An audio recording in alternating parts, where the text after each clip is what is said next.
Perfect. Hi, everybody. My name is Derek Taylor with T360. I am your host today for our webinar. Today, we're going to be talking about scaling smarter with future-ready teams. And we have some pretty amazing people on the call today. First of all, I want to introduce Verl Workman. Um, Verl, welcome to the show. Thank you for being on with all of us. Really excited to have you here on this kind of next installment of this team piece. Who did you bring with you today? Yeah, thanks, Derek. Appreciate you having me. I have the amazing Mahala Landin from the Carolina Collective out of North Carolina. She's with Real Brokerage. She's an amazing leader, great team. She has about 20 agents on her team that are in production. She'll do about 300 transactions this year. And she's one of the most savvy operators that I've seen in all of my years of coaching teams. And I've coached a lot of them. And so it's been fun to work with her and watch her as she kind of navigates through this interesting market. So Mahala, welcome and glad you're here. Thank you, Verl. I'm glad to be here. Thank you, guys. Hey, as everybody comes on the call today, go in real quick and just go in the chat. Let's be interactive. I think we're going to have a small group today, so we have ability to interact with each other, ask questions, and talk about how we're really running operationally in real estate teams. We'll talk about compensation if you want to. We can talk about building teams and teams. We plan on talking about some of the new technology and AI and how we're using it in becoming more efficient. So go in and say hi real quick. And also, if you don't mind, if we promote you to a panelist, turn on your video. We'd love to see you.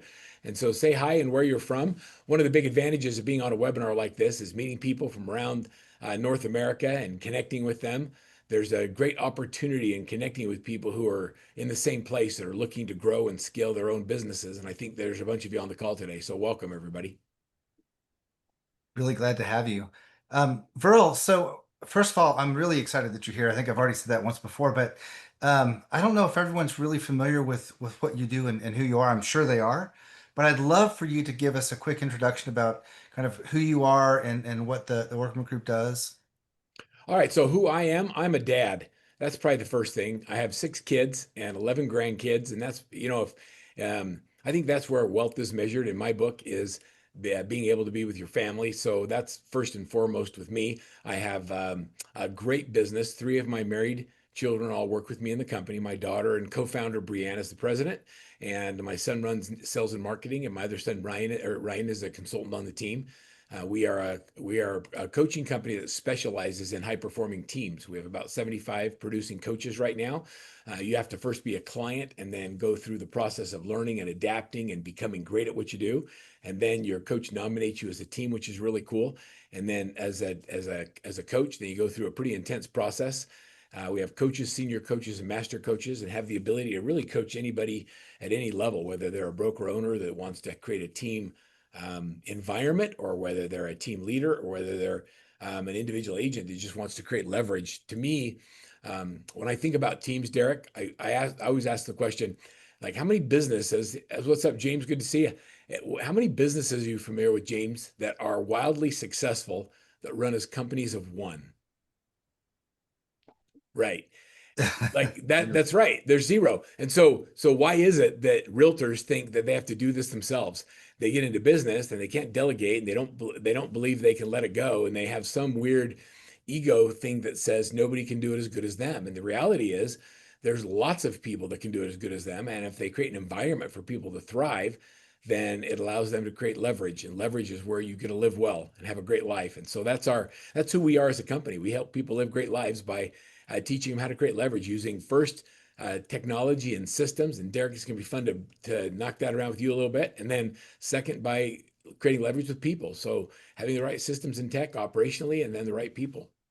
So just so that's me, Derek, and thank you for asking about us. And that's our company. We also own a company called Coach Simple, so we've invested heavily in tech, and especially in AI. And so we invest heavily in creating AI, not just bots, but also agents that will actually do work for people. And so we've done some incredible things with artificial intelligence that's changing the landscape of how people coach and how they develop their people. That's amazing. You know, the one thing that kind of really makes me think a lot about operations is the fact that I know a lot of smart people. There's a lot of smart people in this world that have some really amazing ideas. And I think there's way too many ideas and not enough execution. And operations itself has to do with execution. It's getting those ideas, actually into action. Um, and I know that's one of the things that you guys really focus on is, here, let's take this idea that you have and let's make it real. Let's flesh it out so that whatever the idea and dream that you have becomes reality. Um, I think the start of all of this is the mindset. How do you get someone into the kind of mindset of they think that they can do it? So that's kind of interesting. Candace, I'm out of curiosity, and I didn't mean Candace, I'm looking at Mahala and saying Candace. Um, I think what happens is something has to give as they start realizing that they're not present with their kids. They're not at the ball games. They're not doing the things that they thought.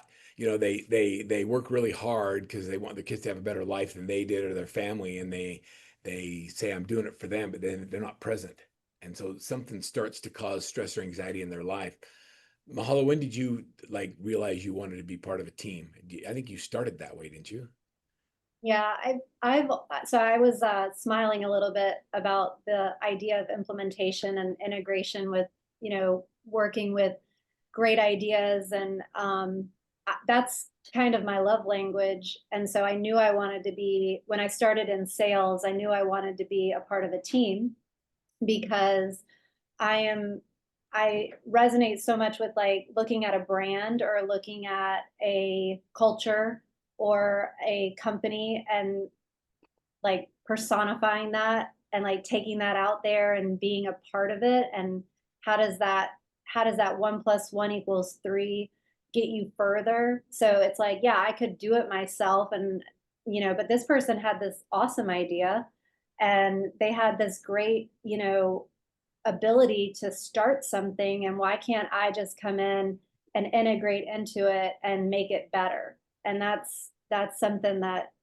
I try and do with my team to this day, and that's why like having teams within the team has evolved, is because if it was the Mahala Landin show, then I would be running the company one way. But it's our collective that makes us successful. And it's identifying these team leaders that have superpowers, and they're looking for somebody to help them implement and integrate that into their day to day, into their personal life, into their business life, into their clients' lives. And why can't I be that foil for many instead of being, just that for myself or, one person? So I love the concept of integration, and I am an operations person at heart. I just have this ability to sell things too. And so you take those things and you mesh them all together, and then you get behind really dynamic salespeople, and you push them, and you help them leverage their talent, and that's when magic happens. That's a great answer.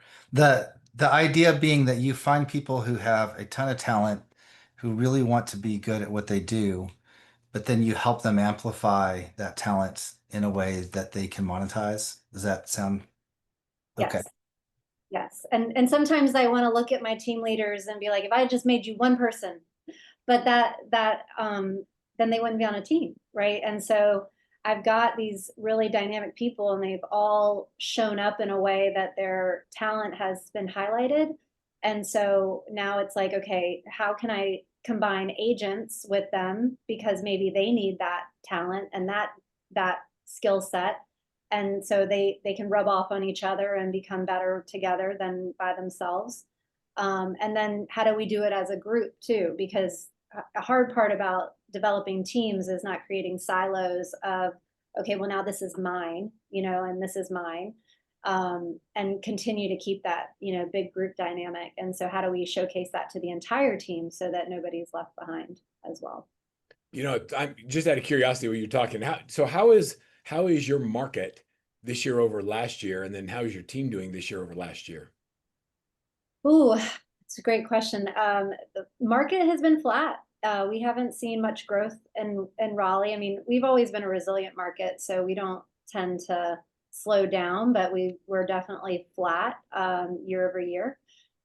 Our team is up about 5%. So last year, we did good, but this year we're on track for 300. And so I'm looking forward to that nice incremental growth. I think hockey puck, or what is that, hockey stick years, those are scary because you don't know what's about to happen next. And luckily we've already experienced that. So now we can get back into just good, consistent year-over-year growth. And not only from a headcount standpoint, I think a lot of teams in the last 5 years managed growth by doubling or tripling in size in order to account for the lack of transactions out there. We've stayed, we've grown from 18 to 23 year over year. We're growing 1 to 2%. And so we focus a lot on agent productivity. So I don't want to ever see that we're doing less than 2 transactions per agent per month. If I'm measuring that, then yeah, I could overcome that with headcount, but I would rather help the agents that are here in the team work on those efficiencies to maintain that team growth. That was a long-winded answer to a. Yeah, but it's true though. The market's not strong, but you're doing better than the market. You're outperforming the market. What do you attribute that to? Like really, what are you doing business wise to try and outpace the market? Yeah, we track everything. We're a systems company, so we're looking at conversations, dials, our daily 61 appointments, et cetera. And so, ongoing for the past couple of years, we've just known what a lot of other teams have known is it takes more to get further. I think now Workman is about 400 and some odd points to get to one contract, whereas 2 to 3 years ago it was like 267. So having that analytics to be able to say to your agents, it's not just you, it's the market, but you can overcome the market through your daily activities. And so that's what we do. We focus on increasing our number of conversations and appointments to get to the common goal. But in addition to that, yeah, you can track data, but if you're not going deeper than that and like looking at gaps in how your agents are implementing, right? So, okay, yes, we can do script training, but is that script training really appropriate to where our gap in our business is? Specifically, we started to see that we were getting the new appointments, but our showing homes ratio was going way down, or that second showing, or the making offers, that nurture bucket was getting way too thin. And so we started doing field training with our agents. So we have a dedicated field trainer, and she goes out there with our agents on appointments to give them feedback. They have somebody that can dedicate shadowing, because yeah, I can train in the building, but what happens when they leave, right? What happens when they're face to face with the client, when the real work happens? So the field training we implemented this summer while market was good, and that's helped a lot. It's keeping our numbers up, and it's been great for the agents to actually have that reinforcement of the training that we're giving each and every day. So that's an example of some stuff that we're doing. Yeah, it's kind of fun to see agents and teams and markets that are down that are outperforming the market, because I think that when the market is like this, Derek, my mentality is we take market share when everybody else is pausing and they're pulling back and they're waiting to for the interest rates to drop or the tariffs to go away or to whatever's going on in the political climate. They wait for something, they pause.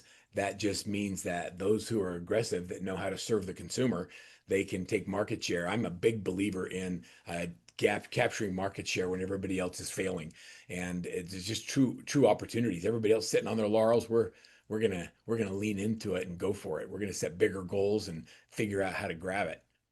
It's interesting that everyone says that this market is flat, and it's flat. I mean, let's just be real. It's sometimes just a little bit down from flat, but it's really actually, as having been in the business for quite a while, I would call it more balanced than it's ever been, right? And it's fun because in balanced markets, you can actually really measure and stress test things and really see what lever pulls actually produce results. Um, and especially if you start adding some, technology into that, when the market is superheated, everything's good. And, the things that are controlling your success or maybe more market driven and less you driven. Um, so Mahala, when you're starting to kind of look at that in a more balanced market, when you're pulling in your systems and your technology, what is it that you're finding that's giving you kind of the best results immediately? Anything to do with helping agents prospect more, get on the phone more, creating systems around how to use AI with client follow-up and nurture. That's been really huge because it takes a lot of time, right? And I think, like Burl was saying, we're trying to help agents create sustainability and longevity in the business. And so let's work smarter, not harder. So we were actually just talking about this in our team meeting this morning because we did some AI work last week. And so, of course, everybody's mind's blown and they're so excited. But then I said, okay, but who's actually done something with the information that we learned last week? And it was crickets, so we just took some time and talked about, I had everybody write down quietly one thing that they wanted to implement into their business. And then we went around and shared so that there was some accountability. And about 50% of the team was going to use HeyGen, which is a video avatar system. And they're going to work on their avatar so that they can do quick follow-up videos for prospecting calls or after client appointments. And I loved hearing that because they're really thinking about, okay, this is something that I do over and over and over again. I get results from it, but if I could make myself more efficient, if I could make this scalable, then I could really take my prospecting process to better height, like more improvement and get more information, more content out there further and faster. So that's a great example of what a team does for an agent. It's like, yeah, we get bombarded with all of these great ideas, but the team comes in and says, okay, but how are we going to implement it? And what is going to be our focus instead of being overwhelmed by the variety and the vast amount of stuff that you can do? Let's just do the one thing that you can do very quickly, very easily right now. And then, of course, now it's up to me to go back next week and ask how that went and what those what the results were. But I'm excited to see how they do that and how then we can leverage them in other, like, because whenever somebody does a video, I'm like, okay, can we do it? Can we put that on like 15 different sites, right? Like not just your email. Can we also put that on social media and Google? So and that helps with their agent branding as well. That's a great point. I see that you're looking at, ways to implement AI, and I always see that there's a couple of different choices for that in real estate brokerage area. And, first of all, it's how do we implement AI into the operations of our business? So the things that you do to service your agents and help them service their clients better. And then the things that they do that directly service their clients. And I think they're two separate things, right? You have things that you could leverage AI for that make your internal operations run more smoothly, and then your agents have things that they can do AI wise that helps them serve their clients more efficiently. Where do you think your main focus is this year for the next balance of this year? As it relates to AI, I've really been using it more for our brand and marketing. I'm talking to ChatGPT about things that I want to make sure that the public and the consumer know about our brand. So sometimes it's me educating my little robot about what I want Carolina Collective to be. And other times I ask it questions about what is out there so that I know, again, where the gap is, especially as it relates to recruiting and client acquisition. So if I'm not getting the information back, then that means my consumer is not getting that information back. And I need to go out there and put that content out into the world so that that becomes something that is the answer to the question. That's been working really well for me and my digital media marketing specialist because, I want to show up on Google AI rankings and I want to show up on the most, prevalent questions that people are asking. And I won't be able to do that fast if I'm not constantly asking those questions. And it has really helped build out the right landing pages and build out the right content or even when I'm in a recruiting meeting, if I have an idea of who it is that I'm talking to, I can better connect with that candidate because that might be what they were attracted to us. I was running out from a recruiting meeting and it was the same thing. She did her research and there was specific things that caught her eye about what we put out there, and that's what made her say, yeah, I'm going to give them a call and they're my first choice. So it sounds like you're using AI kind of as a coach or a consultant to help you better your marketing. Um, Yeah, because remember, I'm an integrator, not a not yeah, necessarily I love the, that. the creative marketing side is it's just I can do it. It's not where that's not my strength. So I'm leveraging AI to help me manage my weaknesses and the gaps in my business. Verl, you've been using AI for some things to help you serve your clients better. And one of them is the Coach Simple AI platform, which I know you got a chance to tell me a little bit more about that. I'd love to have you kind of explain why you chose that as kind of your foray into, AI applications for the people that you serve. Okay, so that's okay. Great question. So the reason we did is first of all we were a client of Coach Simple, and we were using it to run. Think about leadership, and not really a coaching company, but at leadership you have different levels of leadership. You have senior leadership that then has the next level of leadership that reports to them, and then they have their next level of leadership, all their employees. And it's very difficult to find a software technology that can give you dashboards or reporting at the highest level to see everything that's going on. And as we started developing coaches 10 years ago, one of the challenges was the knowledge that somebody had that had been in the system for 10 years. It was really difficult to give that to somebody else as a new coach. And so how do we level the playing field? And what AI has done for us, it's allowed us to take all of our IP and we put it in its own box, if you will. All of, like, if you can imagine 25 years of training, technology, systems, prospecting, marketing, everything we do in real estate has we'll call it we call it the Workman way. And the Workman way is the wisdom of our crowd. It's not how Verl did it back in the day, but it's people like Mahala and others. Imagine being in a room with 10 people like Mahala that are all sharing and giving and talking about what works. And when they have a problem, say, maybe I had that problem. Here's what I did, and this is what the result was, and it didn't work, so don't do that. Or this worked, and so do that. And that's what Workman is we're the wisdom of our crowd, and we put that into our own AI engine. And so you now, when a coach says, I don't know what to do with a client that has this problem, it answers in the wisdom of our crowd without having the input from ChatGPT. So it keeps the knowledge pure. The other thing that it does for clients, so you think about coaches, so we have Coach AI, which is how do we coach? We do 2 3-day in-depth coach training sessions in Salt Lake City twice a year. Like they're hard.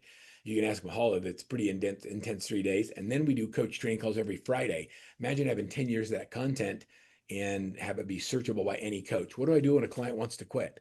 What do I do when they get stuck? What do I do when you're dealing with a family team that has the family dynamic and all of those problems? I challenge anybody on the call to give me something we haven't heard, and because we see it and hear it all when it goes to teams. And now we have this AI engine that then gives the real training using emotional intelligence and artificial intelligence and whatever to bring back the solution that is a proven solution as opposed to somebody's opinion. And you really have to be careful with things like ChatGPT because it speaks in such confidence as if everything it's telling you is a matter of fact, and it hallucinates and gives all kinds of, it gives you a lot of good stuff, but there's also a lot of stuff in there that's just flat out not true. I remember when I first started looking at AI, searching Verl Workman, and it said all kinds of cool things about me that I wish were true. Like I had written multiple best-selling books. Nope, hadn't had one of those yet. So it told me all this stuff, and it's just like it just wasn't true. And unless you know what you're talking about when it comes to marketing or coaching or even business, like the advice you get can sometimes be a little bit scary.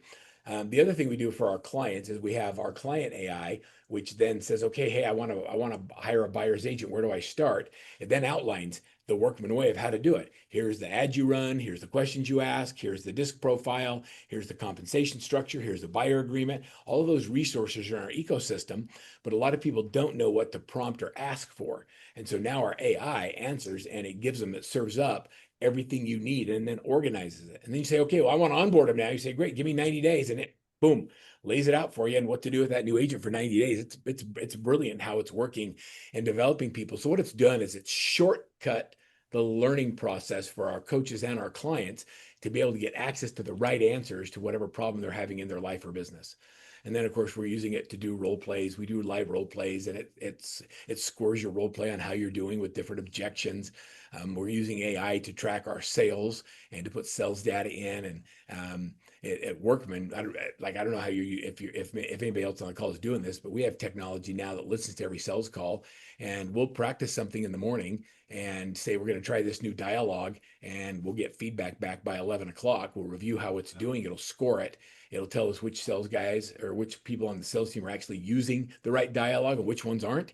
And then we'll go back and we'll retrain, and the guys will go back out and do it again. And we're getting instant feedback, and we're making course corrections as we go. That's changing our conversion percentages and helping us have more intelligent conversations. So I love I want to flip it back to you, Derek. What are you seeing? What are you seeing people use and how they really use it? Well, before I jump into that, I just want to say that your use of AI is brilliant. I think people don't realize that yes, ChatGPT has doctoral level knowledge, but it's really kind of like um, an employee just straight out of college, right? Who just jumps in, who doesn't have that tribal knowledge, who doesn't have the years of experience, that hasn't made all of those mistakes, and it just wants to please you. Have you ever noticed it just always wants to say something nice? Oh, I sometimes I'll tell it, look, don't give me that answer. You tell me the truth. Like, don't tell me what I want to hear. And it'll come back, yeah, you're right. I'm sorry. I was trying to make it. And I have full-on conversations with with AI, and it's interesting how you can train it not to give you fluff and just give you, I'm a high D, man. I don't have time for the fluff. I Right. just want like, and and the other thing it'll often do is it'll say, hey, do you want me to build that out for you? And then you say yes, and then it doesn't, and you spent hours asking it to re-ask it to rebuild something in a spreadsheet or a PowerPoint or a deck or whatever, and it can't get all those pieces. And the amount of time you took trying to figure that out, you could have just built it. And so there's advantages and there's disadvantages of the black hole. And James is smiling because I know you've been down that black hole before too, James, right? We figure this stuff out. One of the things that I'm having fun with, we do a thing. We'll talk about zero cost lead generation in a minute. And one of the things we do, and Mahala is a big power user of it, is a program called Top 50 that generates tons of referrals. It doesn't cost any money, and we do it. I did a presentation the other day for a group of professional speakers, and they were all together for a conference, and they asked me to come in. And so I teach the same concept to professional speakers I do to realtors. Mahal, I gave them a top 50 list of the top 50 companies or people that will give them at least 1 gig a year, and they have to have a personal touch. And so I uploaded our top 50 into our AI, and then I said, now rewrite the touches each month of what you should say to these people, and it rewrote it, and that was a phenomenal use. It took seconds.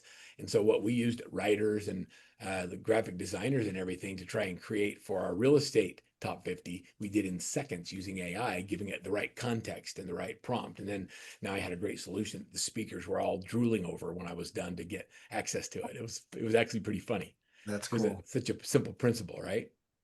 Yeah, that idea of being able to get a better answer faster is really, I think, key to using AI in the proper way. One of the things that we've been looking at is what is it that agents do every day? Because that's one of the things that AI can do is it can start helping get rid of some tasks that agents have. And I wanted to measure, all right, let's look at all the tasks that agents do. Let's find a credible list of things that agents do. So I took the NAR 179 things agents do that was created. It was an NAR publication created to help agents defend their commission um, a while back. And I took that as a task set. All of these 179 tasks, how many of them can AI actually automate completely? How many of them will AI enhance? And how many will AI not touch at all?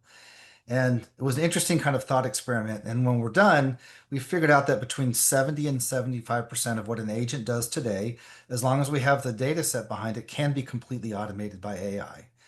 Um, at least now, or with in the next year or so, with AI agents that actually are able to execute better on some things.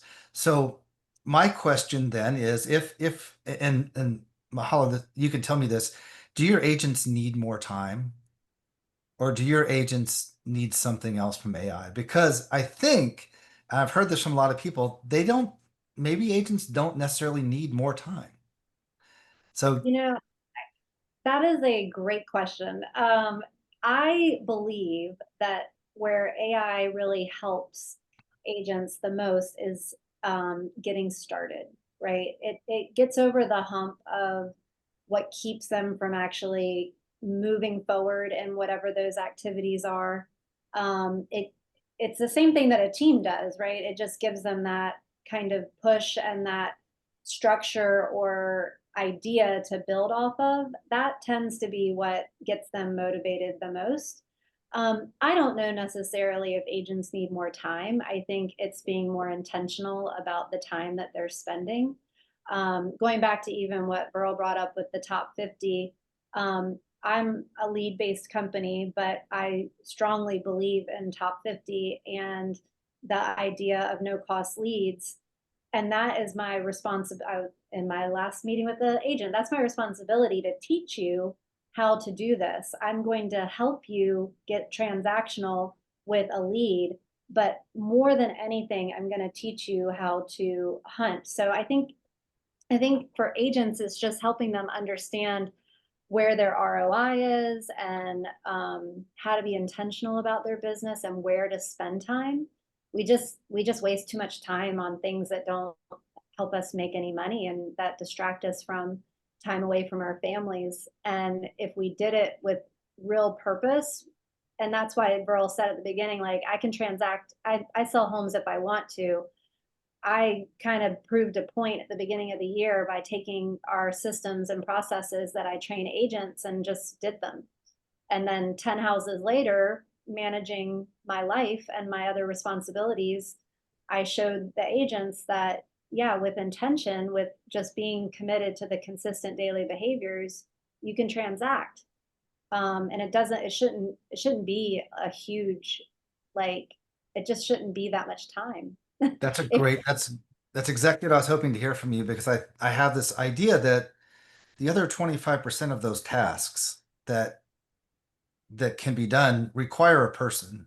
They require a person for a couple of reasons. First of all, the consumer expects a person to be there executing those tasks. Second of all, there's knowledge that exists that agents have that just isn't in a data set anywhere.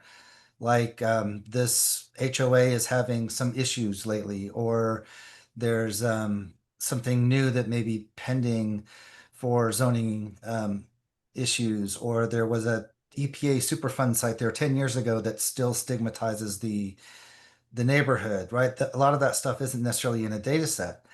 So how do we then take that 25% of what an agent does and help them do it more often? So that's how you scale them up. I think it's not necessarily giving them more time to lead gen, which I think that's part of it. But the other part of it is, how do I just spend more time face to face, belly to belly with people over, if I could do 5 meetings a day instead of 3 meetings a day, how much will that increase my production? And knowing that all the other stuff in the background is being handled for me in a way that is consumer friendly and safe, and that the AI is taking care of it, makes me think that the approach that you guys are taking, especially with the, was it top 50? Is that what you call it? Yeah, we'll talk about that. Yeah. Yes. So the top 50 piece of it, if you look at what a brokerage or even what your natural market is, it's probably bound by a city map of some sort or a county map. But if you look at what an agent's natural market is, it's really the people that they know and the relationships that they have. So it's a social graph. So a social graph is a knowledge graph that has a circle, when each of those circles represent a person. and then a node, which is, sorry, the node is the circle, and then the edge is the line that connects the two. And the edge can have weight to it, and the weight is basically how strong that relationship is. So the more times that you can get someone to have a stronger relationship with more people, then that's how the agents can scale their own personal business. And that's another way that I think can help us. And I think you guys are leaning into that some. But leveraging the idea that your top 50 could turn into maybe your top 200. So it's interesting. You put such a clinical description of a feeling business. That's what nerds do. Yeah. It's a clinical description. Mahala's like, yeah, that totally makes sense. I love nodes and lines and weighted averages. I'm like, what are you I was talking thinking about? the whole thing. I was like, that's great. And I then know. I'm I like, saw the web in my brain. I was just like, yeah. So, it's interesting. We're talking about AI for a second. So all artificial intelligence is leverage. It's another leverage tool. And Yep. so what Mahal has done with her team is she creates, and this is the concept of a team, is what are the things that you get the highest return on time for, and how do we get systems or people to do those other tasks? You said NAR had how many things on their list of 179, of which we think that agents probably only do about 40% of them. But if they did oh, all of them, the consumer would be super happy, right? I got a chart from T360 the other day that showed the average agent does 3.14 transactions a year. Like, I don't care what their list is. I'm not following that. I'm gonna follow Mahala's list where her agents are doing 24 transactions a year. Good And point. you know what I'm saying? Oh, yeah. Even the number one company in the world who sells more houses than anybody else averages 14 transactions a year.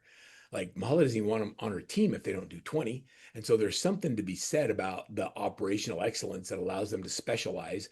Maybe talk to that a little bit, Mahala. What do you have your team members do? Does everybody, are they all things to all people? Do you try and get them to specialize? Do we have listing focused or buyer focused? Tell us a little bit about your. regardless of brand new or experience, everybody starts in a training path for designated buyer agency. North Carolina was progressive in that way anyway, so that's been our kind of training path from the beginning. And so we want you to learn how to be proficient in that, because when you do the same thing over and over and over again, you become an expert at that. And it gives us a real chance to be specific about our coaching and our training and our development. And each agent has their own path based on their own experience of getting to where they're prepared to work with listings. And so then we have a listing specialist path that they'll go on, and they can stay in that broker model of working either buy or list, but we still practice designation of agency because that's what our consumer wants. They want to make sure that they have a clear message about the purpose for the relationship. And so we take that really seriously on our team. And we do allow for designated listing partners on the team as well that only want to work with sellers.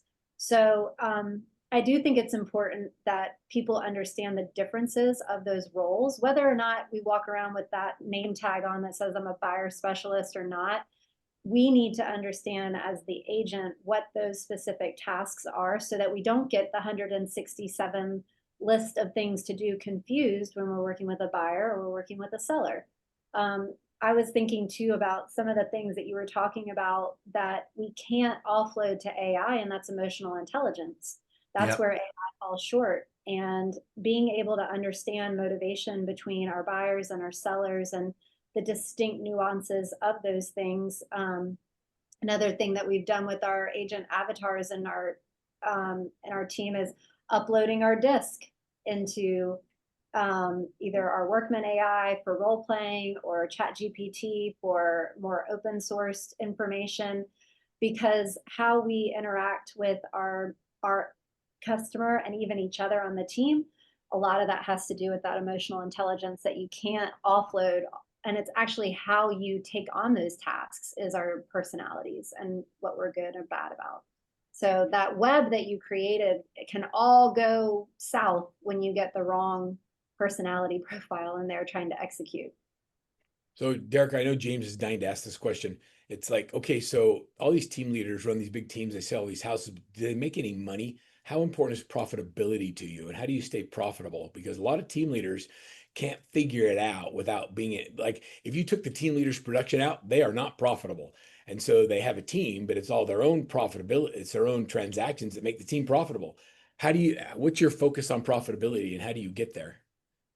Is that my question? Uh-huh. Oh, well, yeah. So, it does start with compensation at the agent level. So I think team leaders get really twisted about why they're in business. And Verl brought that up at the very beginning of the call. And the reason why we start teams is not because we're doing it with this idea that we're going to do less or that people owe us anything. However, our compensation starts there because we have to make sure that we're balancing the services that we're providing to the team, the support, the services, the training, et cetera, in like as a result of that compensation split, right? So if you're at a balance of you're giving it all away and your splits are too low, you will not be profitable. If on the other side your splits are higher and you don't give anything, then your agents are going to leave you. So there has to be a really nice balance between what the team provides in support, resources, training, development, et cetera, leads, however you want to look at it, and the compensation. And so that cost of sale is super important. And then it's really the operational excellence of the company that's going to leave you with profitability. Because again, if I'm just focused on every bright, shiny object that crosses my, email about how this is going to help me sell more homes, and I dive into it without some knowledge or like the wisdom of the crowd, hey, have you used this? What were your results? Then I'm going to just spend all the money and there won't be anything left at profitability. And so we're in business to make money. And I think another important aspect is, why are the agents staying with you, right? And when I look at a 1099 employee and I know that whatever is going in their 1099 is what's left in their pocket because they don't have any expenses, I feel good about that. And they should too, because if they can walk away with 50% profit, I think I think most business owners would be feeling pretty good about their business, wouldn't you? Yeah. And I know that with my team. I know that what we do for them allows them to keep 100% of their commission that they earn. Because the team handles all the other stuff. What's your profit? What's your net profit target? Where are you striving to be My net profit target is 30%. And how often do you get there?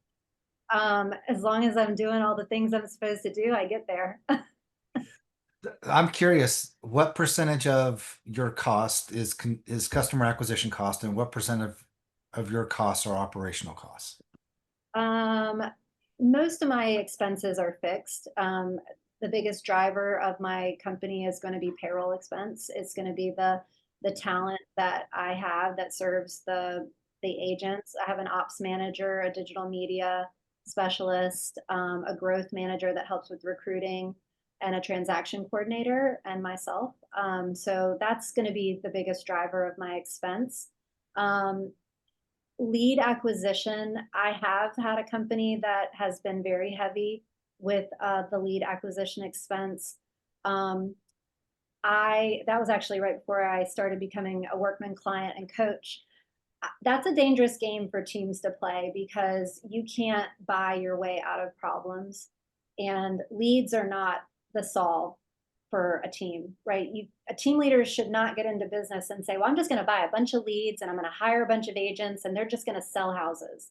It doesn't work that way. You could have thousands of dollars worth of lead spend, and if you don't pour into the agent's ability to learn how to convert and utilize those leads, you're burning money.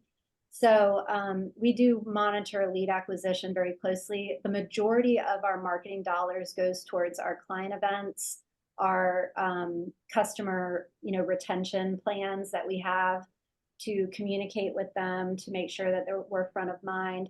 So I shifted all of our marketing dollars to more of a customer-centric marketing expense than a lead acquisition, because lead acquisition should be cheap. That should be easy, right? that should not be the majority of where we spend our dollars. And when I started doing that, I saw a huge change in our profitability. You know, one of the things that I'm learning about you is you're way ahead of the curve. If I'm looking at every single, and we're doing a study now on brokerage profitability and team profitability. And what we're finding is overall, we would have expected potentially a reduction in top line commissions after the settlement. What we've actually found out is that that didn't happen. But what did happen was that the brokerage and the team leader share got smaller and the agent shares got bigger overall. And the agents themselves feel that they're less satisfied with their current broker or team. So they don't feel like they're getting the value, even though they're getting the same value for less money. And you turn that around to the point where you've decided that your value is easily attributable and the cost is makes up for it. And you stopped focusing on lead gen, which I think now is a commodity, and started focusing on relationship nurturing, which is amazing. We also look at where people spend money in their technology stack, and that post funnel section is where most brokers spend the least amount of money, like by far just pennies on the dollar. And you're making a concentrated effort in that level of the funnel to spend more money, which makes you stand out from all of the other ones out there. It's pretty amazing. That's a great job, and I'm sure you had a great coach to help you get there.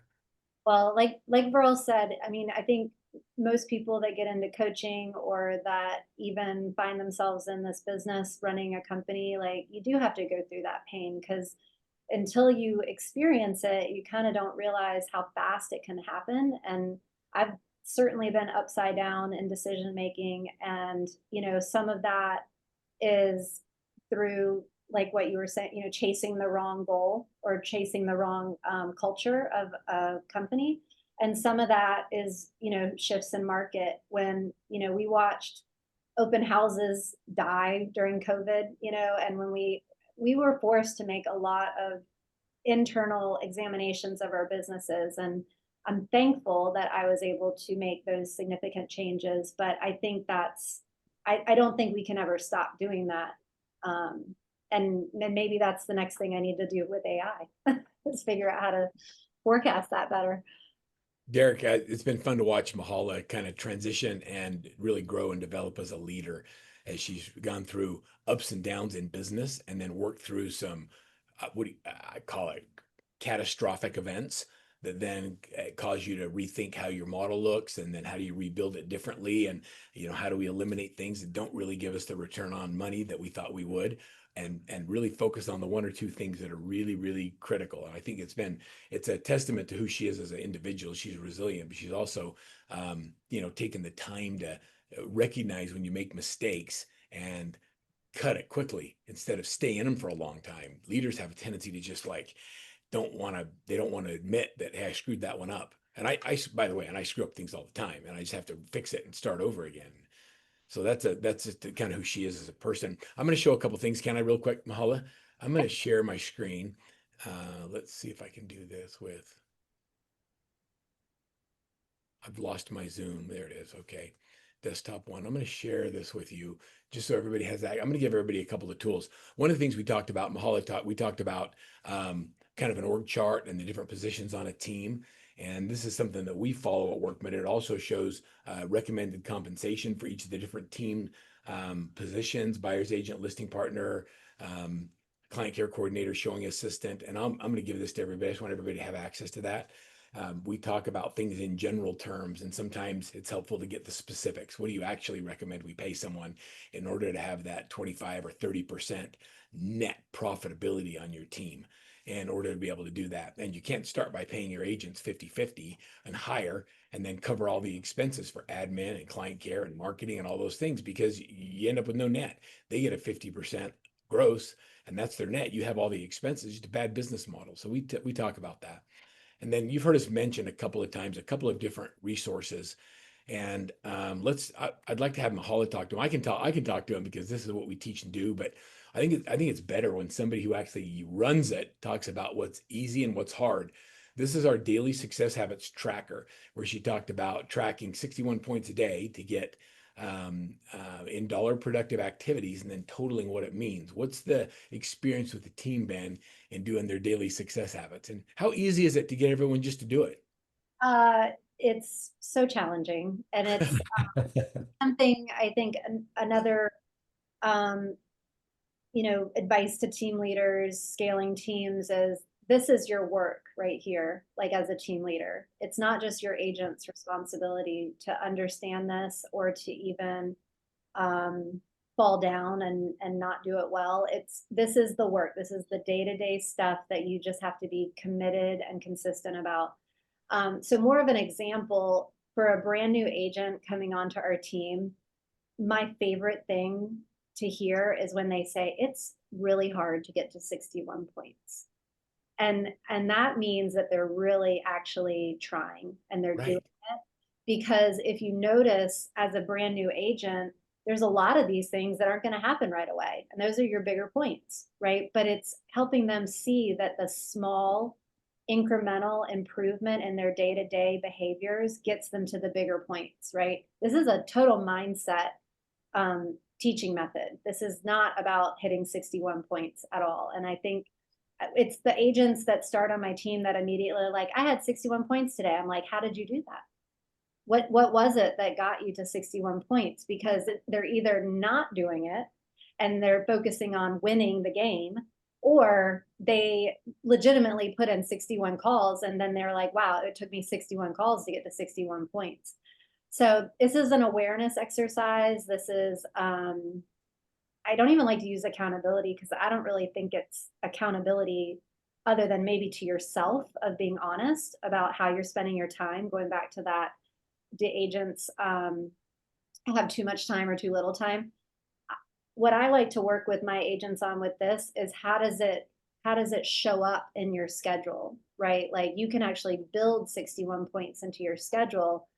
And it's also okay if on a day like a Saturday that you're not showing homes and you're with your family, it's okay for you to say, I did 0 points today. Right. I And love that. yeah, go Sorry, ahead. I didn't mean to interrupt you. I just love the way you think about that. It's awareness. So we have them get 61 points doing dollar productive activities on the right side, but on the left side, they have to write what they actually do in 30-minute increments throughout the day. And when they actually write that down, they become very aware of how little or how much time they spend actually doing things that generate revenue. It just opens it up. What's the impact been for the agents to do it? When they do it, there's a whole lot of awareness, and those are the ones that get to transaction faster. It's just because they're staying intentional. And for my senior agents, we celebrated one of my agents 10 years together, working together on a team, and she still would say, that's what made her successful is learning how to understand where she's spending her time. And whenever they get off track, they go back to the 61 and they start tracking it again until they're back where they want to be. So it's great. It's a roadmap. So Um, we've mentioned a couple of times top 50, and I just want to give everybody a system behind it.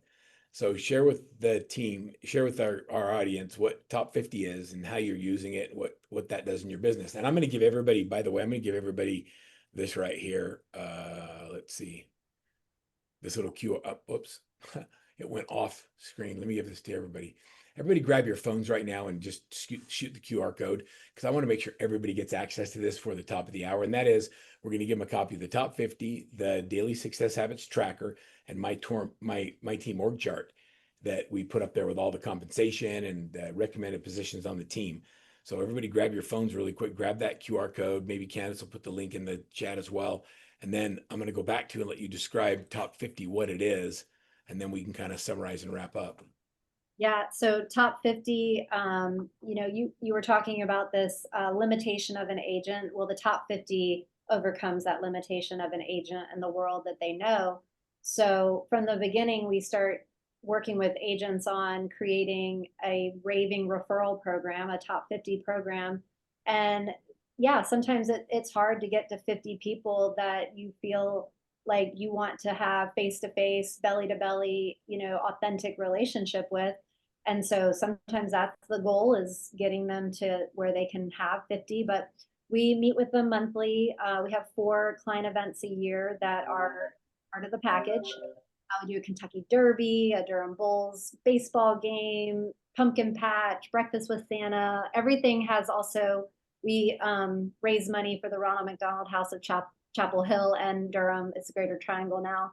And we have a toy store that is there for all the kids to be able to pick a toy. So that feels good, as well as just being face to face with our clients and our families of the agents, right, at these events, because we want to spend time with people that are supporting us in our business.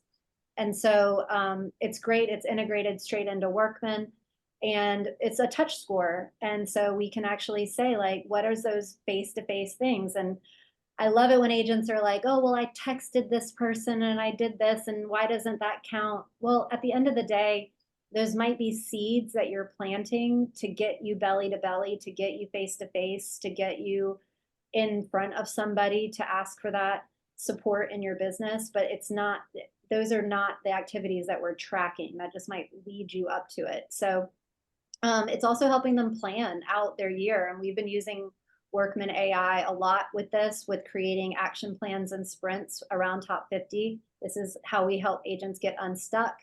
They ask for a 12-month plan for top 50 based on Workman processes, and then that gives them something to start from, and then they make it personal, right? They can say, okay, well, I wouldn't do it that way, but I would do it this way, and they can make their changes in their month-to-month plan.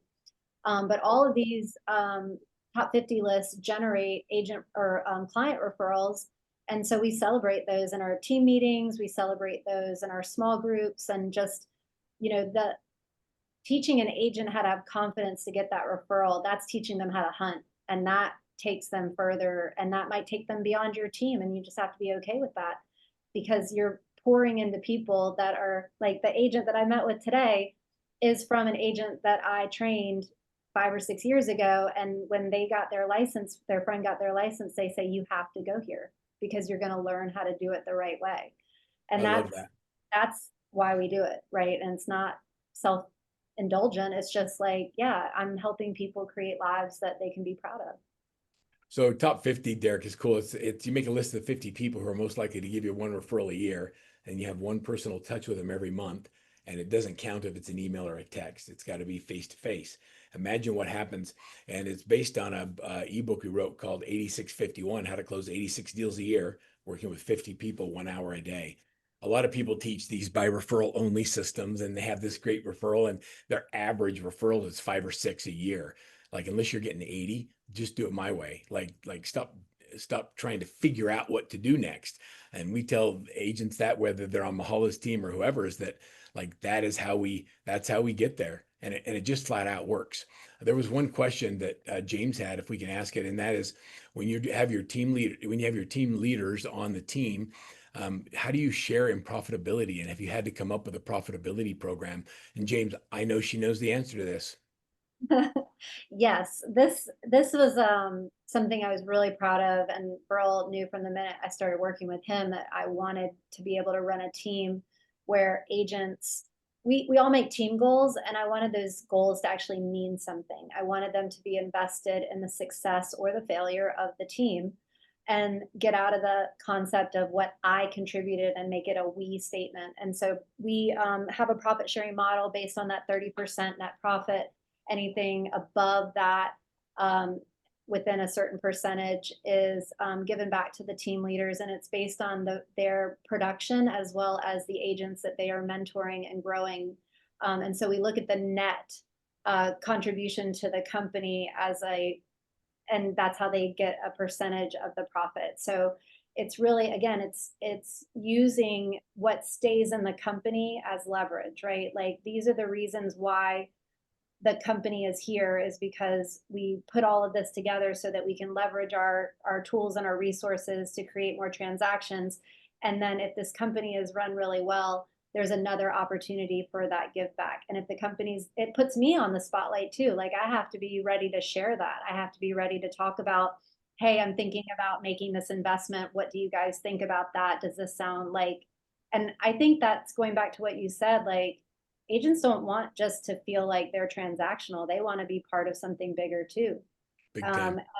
and we are responsible for giving them that platform of saying like, I impact something and I can make a difference and I'm actually going to be able to see that contribution at the end of the year. So That's amazing. summarizing that, Derek, just so think about this. You set a profitability benchmark, whatever that is. Any additional profits above that go into a percent of that goes into a profit sharing pool. And then they get bonused based on their contribution to the company profitability. And so if they do more as their small individual teams as team leaders, then they get a larger share of the bonus. It's a brilliant structure that's been, it took a lot of time to kind of figure it out, but it was fun to watch. And now the team members, the team leaders within the team are like, hey, are you sure we need that extra lead gen? We're not really doing our top 50. Like they're thinking, do I really need to spend more money? So it's been kind of a brilliant thing, and they're focused on getting bonuses. So we have now this responsibility to make sure that there's a payout. It's an amazing teaching tool on top of, I mean, they get to see the transparency, they get to learn how this is actually working, and then they get to benefit from that whole process together. That's just it's a wonderful flywheel that you put together. Their faces when we talked about the budget, and that there's not that understanding of what it takes to run these teams, right? And so sharing that, they really had a different perspective of what they're contributing to. So it does make a difference. That's cool. And time goes fast, doesn't it, Derek? It does. It does. I didn't get, can I mention one thing before I let everybody go? I know we're Sure. at the end of the hour, but listen, we're doing a really fun and exciting AI workshop for team leaders and for broker owners only. So team leaders, broker owners only. It's going to be in Austin, October 15th through the 17th. And it's an AI workshop. So it is basically all the things that you actually need to start doing. You will leave with a list of things to actually do that will make a difference in your business. And it's led by Steve Brown, who's was one of the most popular speakers we had at our leadership summit recently. And he's also an AI futurist and was with Google DeepMind and Intel. Brilliant man. He's going to lead the workshop, and it'll be a great 2 day event. It's literally less than half of what you would spend for an event where they just talk about AI and give you nothing to take away. So I think we put a link in the chat. Love to have you come if you're listening and want to be part of it. Really trying to get people to take advantage of things that they can do without making the mistakes of trying to jump into things that they can't do. Well, I appreciate that. It should be a lot of fun to go and attend that and have like everything you do in relationship to growing your AI makes a big difference to understanding how it works. There's a lot of stuff on the pipeline. Stay part of our families. T360 Workman Success. We're both going 100 miles an hour, trying to make a difference in the world, and we hope we have an opportunity at some point to serve you. And so, if you're looking for help, or if you're looking to figure out what's going on with the team or how to make it grow, reach out to us, and we'll just have a coaching consultation. We'll see if there is a good fit. And if not, we'll definitely help you and guide you into whatever makes the most sense for you. Mahala, thank you for just being a great human and for representing well and sharing all your thoughts with the people on this call today. Always fun. Thank you for having me.